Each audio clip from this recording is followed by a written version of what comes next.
ఒకరినొకడు ప్రేమించుకునే విషయంలో తప్ప మరి ఏది ఎవరికి ఆశ ఉండవద్దు. పొరుగువారిని ప్రేమించేవాడే ధర్మశాస్త్రం నెరవేర్చుకోవాలి.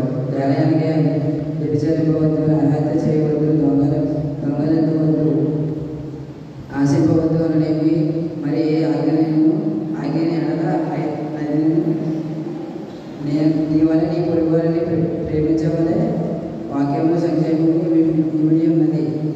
ప్రేమ పొరుగు వారికి చేయదు కనుక ప్రేమ కలిగి ఉండట ధర్మశాస్త్రం నెరవేర్చబడి.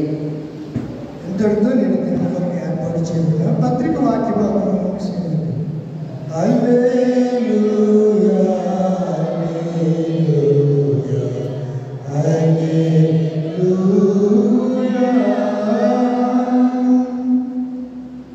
సువార్త వాక్య భాగము పరిశుద్ధుడైన మత్తయి గారు రాసినటువంటి మత్తయి రాసిన సువార్త భాగము 8వ అధ్యాయము 23వ వచనం నుంచి 27వ వచనం వరకు భాగాన్ని మరొకరు సిద్ధపరచబడిన వారు వచ్చి చదివించండి. దయచేసి సంబంధాన్ని చేయబడతారు.